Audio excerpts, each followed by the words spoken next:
Hello dear students, welcome to inductive academics. आज की इस वीडियो में हम डिस्कस करेंगे the solution of the first 10 objective type questions, जिन क्वेश्चंस को हमने अपलोड किया था इस चैनल के ऊपर कल।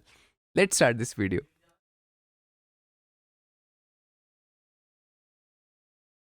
The first question is, which of the following is true for the food that we eat? The answer of this question is option number D. It passes neither through the liver nor pancreas. जो food हम खाते हैं वो liver में से भी पास नहीं होता है और वो पेनक्रियाज में से भी पास नहीं होता है, बट यस इन दोनों का काफी इंपॉर्टेंट रोल है in the process of digestion. The second question is the number of structural isomers for the alkane with molecular weight 72 is. अब ये जो क्वेश्चन है ये आई होप आपको बहुत अच्छा क्वेश्चन लगा होगा, बिकॉज बहुत स्ट्रेट फॉरवर्ड क्वेश्चन नहीं है, काफ़ी लेट्स से ट्विस्टेड ये क्वेश्चन है. फर्स्टली यू मस्ट नो कि कौन सा ऐसा एल्केन रहेगा जिसका मॉलिकुलर वेट 72 यूनिट्स का होने वाला है. तो इसको देखो आप किस तरह से आप फाइंड कर सकते हो. एल्केन सीरीज का जो सबसे पहला मेंबर होता है उससे स्टार्ट करते हैं, विच इज़ द मीथेन. ठीक है, जिसका फॉर्मूला होता है CH4. पहले हमें इसका मॉलिकुलर वेट चेक करना पड़ेगा. राइट, देखो इसका जो मॉलिकुलर वेट होता है वो कैसे निकलेगा. Firstly we need to know the weight of the carbon.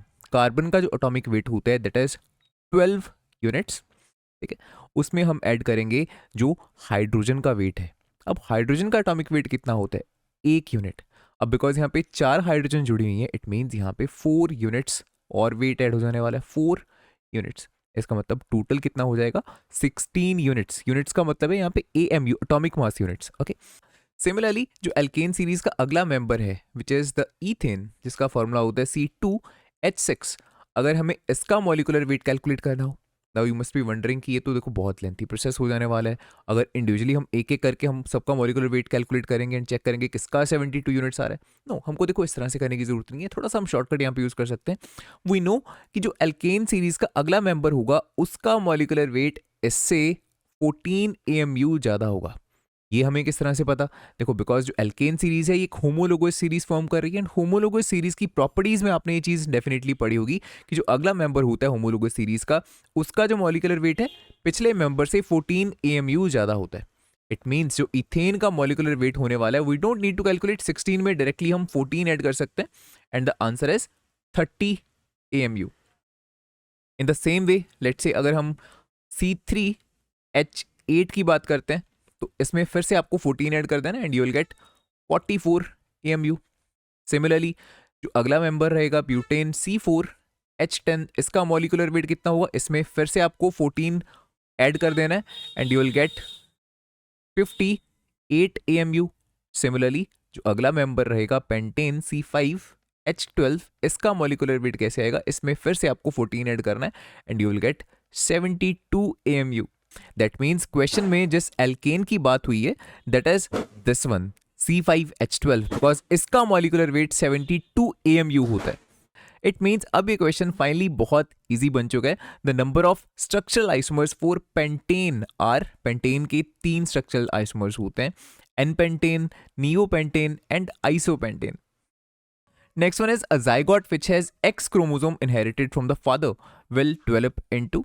देखो फर्स्टली वी मस्ट नो कि जो फादर होता है उसके पास दोनों X एंड Y दोनों क्रोमोसोम्स प्रेजेंट रहते हैं, लेकिन जो मदर है she has only got X and X chromosome.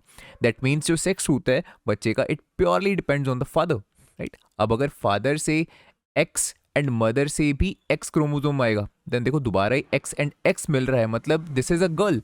ठीक है, इन सच काइंड ऑफ केस जो बच्चा होता है वो एक गर्ल चाइल्ड होता है. So option number A is the right answer. यही हमें क्वेश्चन में दिया ना, X क्रोमोसोम आ रहा है फादर से. सिमिलरली अगर हमें ऐसा पूछा होता कि जो फादर है उससे Y क्रोमोसोम इनहेरिट कर रहा है बच्चा, ठीक है, सच काइंड ऑफ केस में क्या हो जाता, XY क्रोमोसोम प्रेजेंट रहते चाइल्ड में, वैसे केस में हमारा आंसर हो जाना था द बॉय. ठीक है, बट फिलहाल our answer is girl.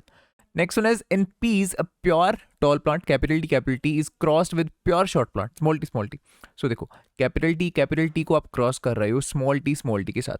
F1 जो जनरेशन रहती है उसमें आपको मिलता है कैपिटल T स्मॉल t, मतलब एक हाइब्रिड टॉल प्लांट है ना. बट F2 जनरेशन का आपसे पूछा गया, सो लेट्स सी अगली जनरेशन किस तरह की रहेगी. इस बार आप क्या करोगे, कैपिटल T स्मॉल t को इसी के साथ इस तरह से क्रॉस करते हो. राइट, उसकी सेल्फ पॉलिनेशन करवा रहे हो. इट मीन्स इस बार आपको F2 जो जनरेशन रहती है, F2 क्रॉस नहीं है, उसमें आपको capital T capital T small t, capital T small t and small t इस तरह के प्लांट्स देखने को मिलते हैं। आपसे पूछा गया F2 जनरेशन में जो प्योर टॉल प्लांट है, प्योर टॉल ये वाला प्लांट है, कैपिटल टी वाला, इसकी रेशियो कैलकुलेट करनी है to the pure short plant. Pure short plant कौन सा रहेगा? Small t. तो एक ही आपको देखो यहाँ पे कैपिटल टी मिल रहा है और एक आपको स्मॉल टी मिल रहा है। दैट मीन्स इन दोनों की जो रेशियो है कैपिटल टी और स्मॉल टी की in the F2 progeny, that is 1:1। Option number C is the right answer. Fifth question is at the time of the short circuit, the current in a circuit increases heavily. ये तो बहुत easy question है. The sixth one is if the normal cell of the human body contains 46 chromosomes, then the number of chromosomes in a sick cell of the human being is most likely to be. The answer is 23 because जो sick cells होते हैं like the sperm, right, like the ovum, they are called haploid cells because they have half the number of chromosomes than the usual cells. Next one is while cooking, if the bottom of the vessel is getting blackened on the outside, it means that the fuel is not burning properly. जब भी किसी फूल की incomplete combustion होती है, in that kind of case जो vessel होता है, it gets blackened on the outside. Next one is which part of the nephron allows the selective reabsorption of the useful substances like the glucose, amino acid, salt, water into the blood capillaries? The answer is tubule. Tubule के आजू बाजू में बहुत सारी blood capillaries होती हैं जो कि क्या करती हैं, इन सभी यूजफुल सब्सटेंसेस को एब्जॉर्ब कर लेती हैं। ठीक है, next one is deoxygenated blood leaves through the right ventricle through the, answer is pulmonary artery, because जो ये ब्लड है देखो डीऑक्सीजनेटेड है, ये दोबारा से ऑक्सीजनेशन के लिए जा रहा है through the pulmonary artery. By the way this pulmonary means this is related to the lungs. जो पल्मनरी आर्टरी है इसके थ्रू ये ब्लड दोबारा लंग्स के टुवर्ड जा रहा है सो दैट दोबारा से उसमें ऑक्सीजन को ऐड किया जा सके। ठीक है, last one is the acid having the highest H+ ions concentration as, देखो H+ आयंस बहुत ज़्यादा होंगे इसका मतलब है वो बहुत ज़्यादा एसिडिक होगा, इसका मतलब उसका pH उतना ही कम होगा। So the answer is pH 1.8। आज के इस वीडियो में इतना ही। आज आपको एक और वीडियो मिलेगी जिसमें आपके लिए 10 और इस तरह के ऑब्जेक्टिव टाइप क्वेश्चंस होंगे आपके सॉल्व करने के लिए, उनको आपको अटेम्प्ट करना है एंड देन उनके सॉल्यूशन की वीडियो आपको कल इस चैनल के ऊपर मिल जाने वाली है। अगर आपको ये वीडियो पसंद आई हो, इस वीडियो को लाइक जरूर करना, अपने दोस्तों के साथ शेयर कर देना एंड यस, अगर आप इस चैनल पर नए हो तो इस चैनल को सब्सक्राइब करना मत भूलना।